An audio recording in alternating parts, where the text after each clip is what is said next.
Ayan guys, ipapakita ko sa inyo yung aking lulutong for tonight. Cook for tomorrow. Kahapon to na lista. Saba fish, teriyaki sauce, sesame pepper, yung ano niya, seasoning niya, lotus soup, codfish, dalawang codfish, prito at saka steamed fish, tauge with tofu, pie, broccoli, black pampon, and wonton, minced pork. Yan ang aking menu for tonight. Ang dami nila guys. Nagbubulong ito para sa ating broccoli. Yan guys. Ito yung ating lotus soup, olive. Sana masarap ka ha. Nagustuhan ka ng aking isang alaga.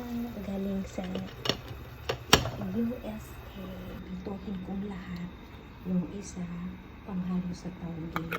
At yung isa, prito, pwede nang kainin. Ihalo ko sa lotus soup. Garlic.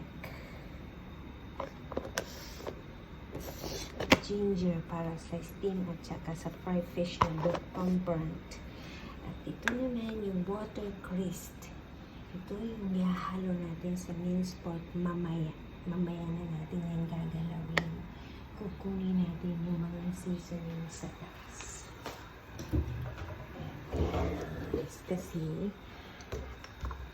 pag mag-boil na yun, lalagyan natin sesame para hindi manila yung broccoli.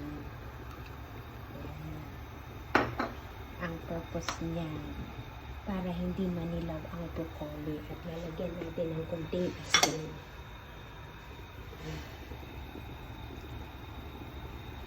Tapos pag mag-boil na siya, ilalagay na yung ating broccoli. Hindi pala concept. Lotus soup recipe book. Dahil 5 na kami dito ngayon, may kanya-kanya nagputahe. Ito pa tayo yung spoon. Gasa na.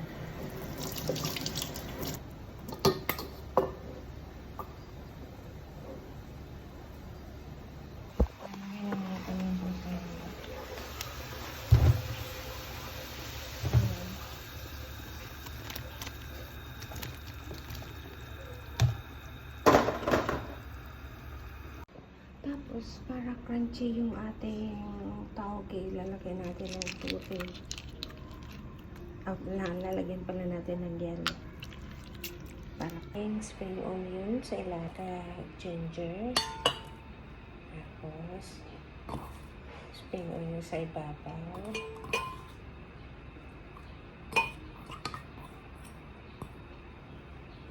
Tapos, garlic.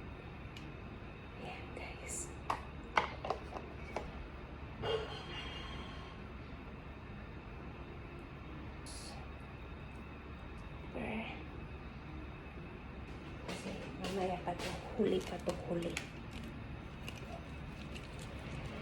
And guys, yung ating stem egg. O, stem fish. Hahaluan natin to ng watercress para sa ating wonton.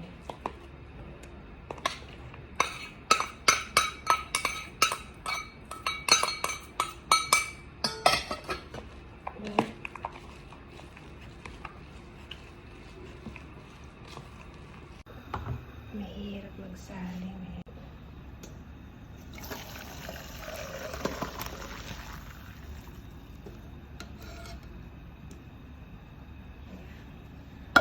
Parang blanch lang siya.